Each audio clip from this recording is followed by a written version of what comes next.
Sports. Somersaults into the end zone. Thursday night from 5 on TalkSport 2.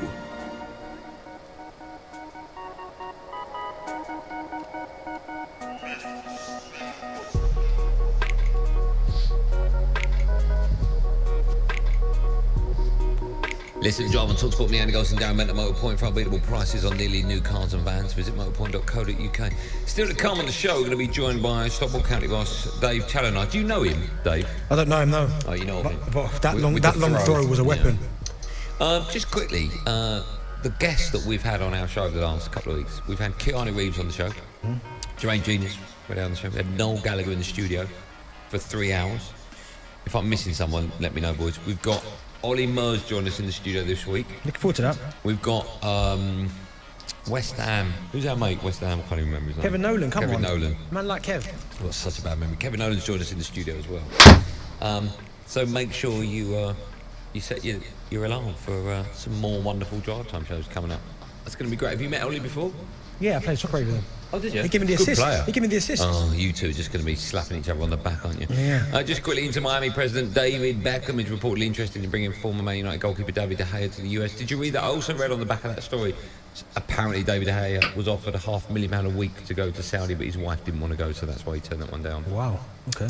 For Arsenal Visible Mike Keown joined Jim White and Simon Jordan this morning after France's 14-0 demolition of Gibraltar at the weekend. He said that something must be done to make Euro qualifying matches more competitive. It does make you wonder whether or not we should have some sort of seeding system or something for the group stages. The qualifications are looking far too easy. It's always got that familiar look about it. There are people that don't make it as well, though. We have to remember that. It is ever more difficult to qualify for some nations. But no, that is a total embarrassment. And Malta were doing everything possible when they played England the other night to avoid that kind of embarrassment. Because it's humiliating to lose a game of football 14-0. What was your biggest win and biggest defeat as a player, any level? Any level, I mean, winning at any level, I think we beat someone. But any levels in? Yeah, you might have been 9. Oh, any level, we beat some teams 20 plus. Okay. And biggest loss, probably 13, 14, 1. Okay. Did it do anything mentally to you? At what age were you in? 10, 12? Young, not really. Makes no difference to you even at that age? Not really. But Ipswich Town youth team, when we give out a few hidings, mate, a couple of times we give out 10s, 30. Did you? Academy level. We used to give Wimbledon and teams like that 12. Did you really? I think we went to West Ham one year and beat them 8-1. And DB scored? Few. And they had some good players playing for them, by the way. Yeah. Let's go to the phone lines, 03717223344. David's a Villa fan. Hi, David. How you doing, boys? You all right? We're great. Very well. How are you today? Yeah, good, mate, sir. Good. What's your view on all things 14-0? What was that, sorry? Why are you phoning us, David? Basically, sorry, I'm just in the van on the way home from work, so I'm just having a little bit of trouble hearing you. But anyway, basically phoning you to say that I think they should just get rid of the seeding system completely. Like, what is the point? Like, at the end of the day, these competitions are designed for the teams. Like, say, for instance, right, you take the Champions League, right? It's designed for the better teams or the teams with the most money to go deeper into a competition, right? Which to me is wrong. All it is money orientated, and that's what it is. It's like, say for instance, you got a Champions League final. Nobody wants to see, like, you know, lesser teams in the final. You want to see, like, your Real Madrid, your Barcelonas, etc., etc., etc. But in terms of international football, I think it's coming at a cost to the England team, definitely as well, because you know, if you remove the seeding, you get drawn who you get drawn against, and it makes it more competitive. Like, you're not playing, you know, Malta and other clubs like, other countries like that. Like, if you look at it in South America, for instance, like, you know, Brazil are playing Argentina in qualifying. They're doing it all the time. It's like, if you look at England's track record in competitions, they always have a pretty easy run to get to the competition. So what would you do then, Dave? What would you do to make it better? Would you get rid of all seeding so England effectively could end up in a group, France, Italy and Germany all in the same group? Absolutely. Well, why not? At the end of the day, if you're going to be the best, you have to beat the best. What, in a qualifying group? So you don't get all the big hitters out of tournament? Well, absolutely. Well, yeah, but I don't see why they should. Like, listen, on paper they've got the best squad. That doesn't give them their God-given right to get to the tournament itself. No, but you want a tournament. Thanks for your call, Dave. You want a tournament, Benny, don't you, with all the big hitters, or as many as you can get. I get that, but I quite like David's idea about the non-seeding, because I know what you're saying. That if you somehow, and it could happen, you end up with England, Germany, Italy, Belgium, all in the same group. You're like, oh, bloody, like two are going to miss out potentially. Nearly, yeah. You're going to say bloody hell. I don't know what I was going to say. But it's one of those. But then when you look at, I mean, I've written down. I'll read it out in a bit. But when you see some of the teams that haven't qualified, that have finished bottom or seconds to bottom in their group, some of these sides have got no chance of making it to a major tournament at all. Let's go to Mark, the Wolves fan. Hi, Marky Mark. Morning, Andy. How are you? Benty. Hi then, boss. I'm very well, thanks, mate. I'm good. Now, a couple of things. First thing is, I've never done it before, but I've got to agree with that Villa fan. Okay. He makes a lot of sense. Okay, you're a Wolves fan, right? Unusual. Yeah. Yeah, it's unusual. Benty, what was the lowest level that you ever played at professionally? On trial or on loan, wherever? Championship. Okay, so you played in the FA Cup? Yep. When you were drawn against teams like Liverpool, United, Arsenal, did you feel that you had a chance against them, or do you think you were going to get battered? And listen, you've always got to believe you've got a chance, but ultimately, we probably got battered. And that's the point that I want to make, is that we're saying that these teams don't have a right to be there and they should be in pre-qualifying. Same as the FA Cup. The lower teams, you want to root for them when they get through. So, yeah, fair play. That could be a banana skin waiting for something to happen. You know, the time when we played San Marino and they went ahead after 19 seconds. Yeah, but we won that 10-1, wasn't it? 8-1. We did, but what I'm saying is it doesn't take a lot for that to happen. You know, we're saying these teams shouldn't be there, they shouldn't have a place in it. I'll say keep it on, it's for everybody. No, listen, I think you make a good point, but what I'm saying is I think everyone's got the opportunity and should have the chance to qualify. But there's nowhere on the planet, I mean, I can't tell you how long San Marino have been going for. Like, I don't see any improvements. I think really. their greatest ever result was a draw.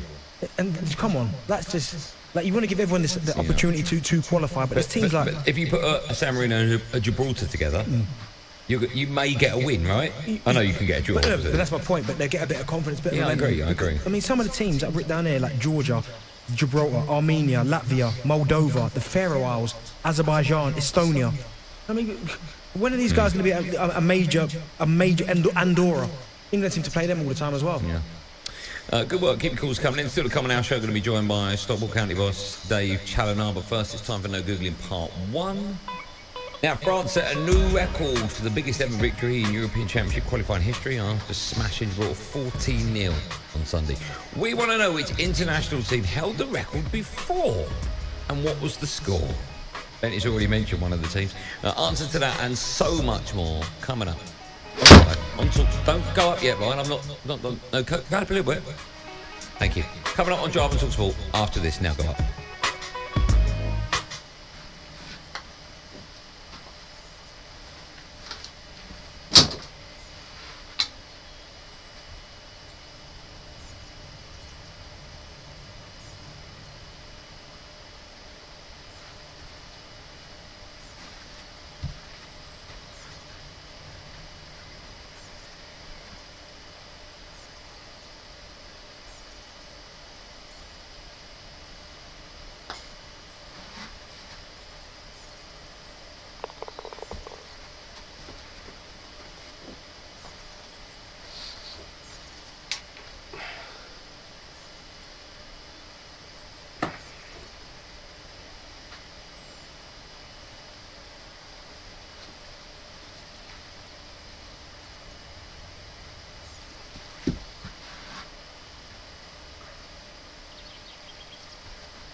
1089 and 1053 medium wave. Online, On your mobile. on the app. And on your smart speaker.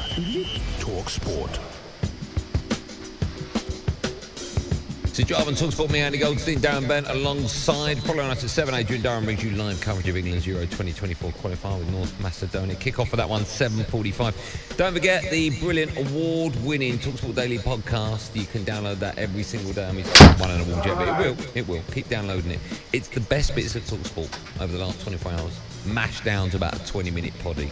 So go download that. TalkSport Breakfast returns tomorrow morning at 6 a.m. Natalie Sawyer will be joined by former England boss Sam Allardyce. Still to come on our show, Stockport County boss Dave Challoner joins us as his side made it 12 consecutive league wins over the weekend. How nice she's back in the studio with us. All that is coming up in just a moment. First up with the news, the wonderful Charlotte Fisher. Talk Sport News. Thank you, Andy. Boris Johnson was clearly bamboozled by COVID science. That's the view of the government's former chief scientific advisor, Sir Patrick Vallance, is giving evidence to the COVID inquiry and told them it was difficult to give the ex-PM scientific advice. I think I'm right in saying that the Prime Minister at the time gave up science when he was 15, and I think he'd be the first to admit it wasn't his forte, and that he did struggle with some of the concepts, and we did need to repeat them often.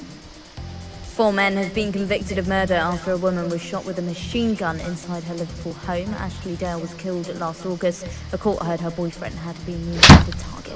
As reports continue that a deal for the release of some Israeli hostages could be imminent, Thomas Hand, the father of an Irish-Israeli 9-year-old girl thought to be held hostage, has spoken in London. She must be saying every day, "Where's my daddy?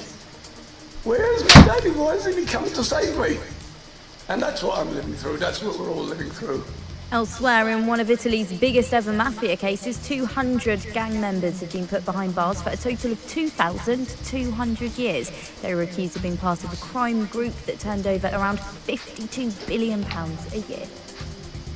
Talk Sport with Bostik. If you need a professional grade sealant with high mold resistance, easy tooling and minimal shrinkage, choose Bostik Pro Sealants. TalkSport understands Ollie Watkins and Rico Lewis are both set to start for England in our live commentary away to North Macedonia, and Barcelona midfielder Gavi could miss Euro 2024 as he needs surgery following an ACL injury. Ben will have more at 5.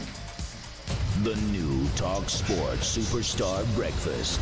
Stuffed with superstars. Stacked with sport. Triple deep fried every day with wit, wisdom, and wonder. Starring Alan Brazil, Ali McCoist, Jeff Stelling, Ray Pollard, and the cast of thousands. Superstar DJ, here we go. Ball dropping, head turning, ear splitting radio. Fresh every morning with fame, fun, and football. The world's best connected morning spectacular. The new Talk Sport Superstar Breakfast arrives Monday, December 4th on Talk Sport. Superstar DJs, here we go.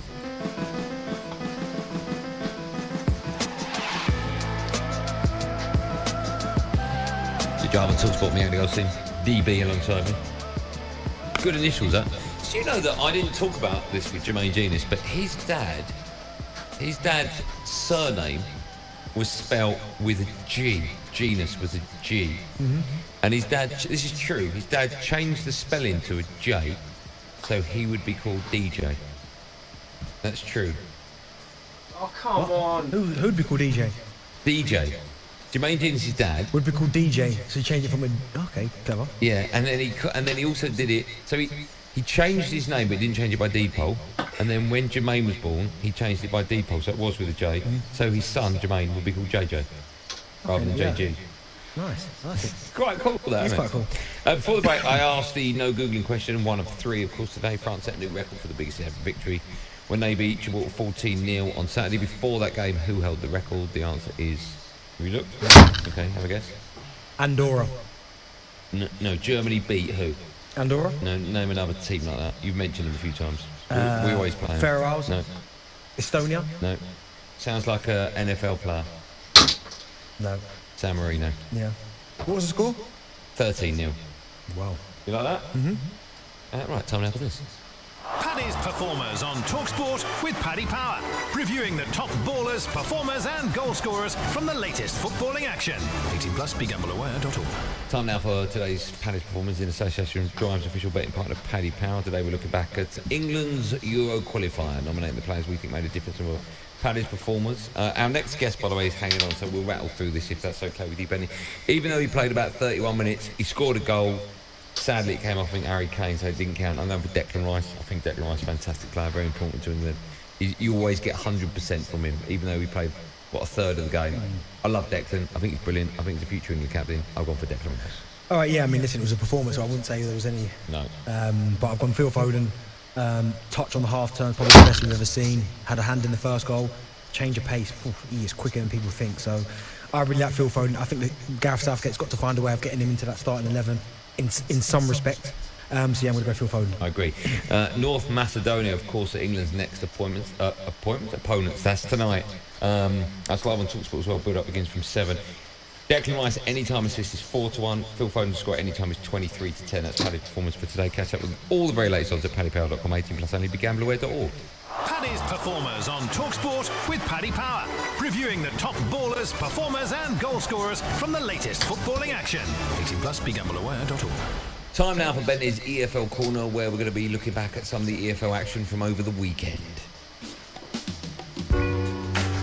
In fact, today's EFL Corner is a very special one, as despite the fact it's an international break, we still had a full round of League 2 fixtures. So joining us today is top of the league Stockport gaffer David Challoner, after his side picked up their 12th straight league win. They beat Colchester 2-0 at the weekend. Hello David, good afternoon, welcome to Drive. Hi guys, how are you? We're good, we're very well. There's no point asking how you are, is there? Yeah, in a good place at the moment. Are you surprised at just how much of a good place you're in? I suppose that any manager fancies their chances, although I'm guessing it would have been difficult to motivate your gang after losing that playoff final last year in such a painful way on penalties as well. But are you surprised just how fantastic they've been so far this season or not? A little bit surprised. We're happy where we are, but I think for any run to win 12 games on the bounce as we have, normally you wouldn't expect that to happen. Certainly never happened before in my career. But the longer you can keep it going, obviously the better. You have to try and ride with the momentum while you are doing well and things are going in your favour to get as many points as possible in as short a time as possible. Dave, you spoke about it there, obviously the 12 wins in a row, and you are going for that record. I think it's next week. You can break it if you win. Is that something you've thought about? Is something that it was even crossing your mind at the start of the season? No, absolutely not. We've had some decent runs in the times that I've been in, but I suppose it creeps up in you. We got to a point where we'd won 5 games on the bounce. We won 5 last year, then we went to Barrow the following Saturday and were absolutely horrendous and lost the game. So at that point the motivation was, can we sort of keep it going then? Then obviously the closer you get to the record, it obviously will get spoken about amongst players, but I think from our perspective, regardless, one more win just takes us one step closer to where we want to be. And the likelihood is over the course of the season you have little runs where things don't go in your favour, so I think you have to try and maximise the situation we're currently in.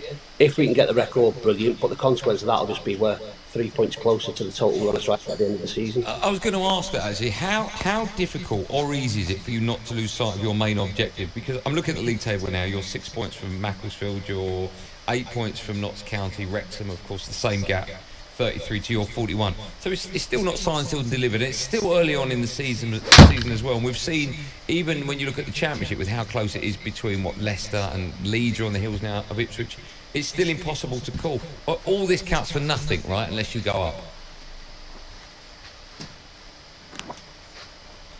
Oh, I don't know if you can hear us. Can you hear us? Are you still there? David? Oh.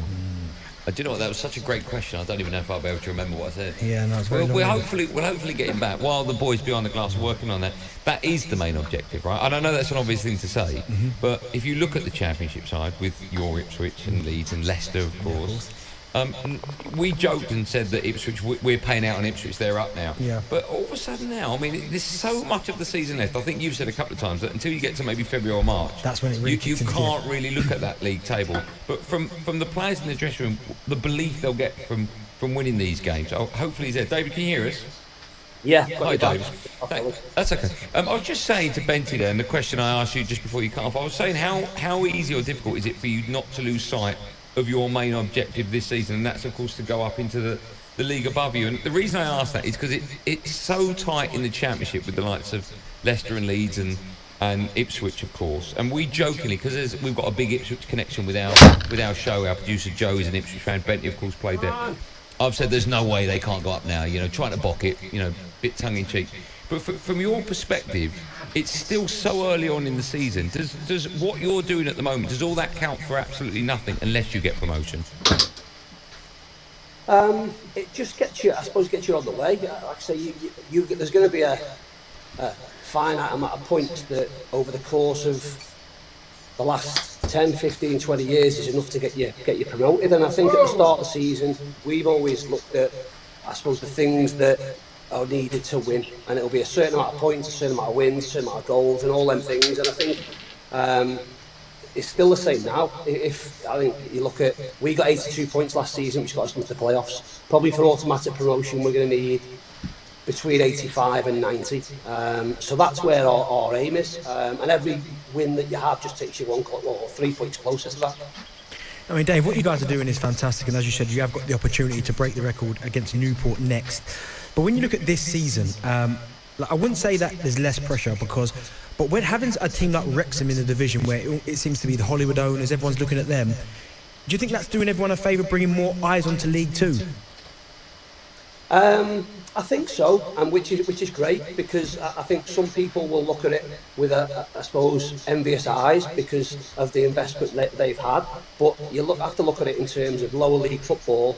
And Wrexham and Notts County last year were fantastic in the National League. We had our own battle the season before with Wrexham to get promoted from the National League. So to have those two massive clubs come up into the division certainly makes League Two more attractive, and obviously to have the profile of owners that Wrexham have got only enhances that. I think there's lots of good work going on in terms of the lower leagues, if you like. So if that can be highlighted and brought forward by specific owners and football clubs being in it, they can only benefit.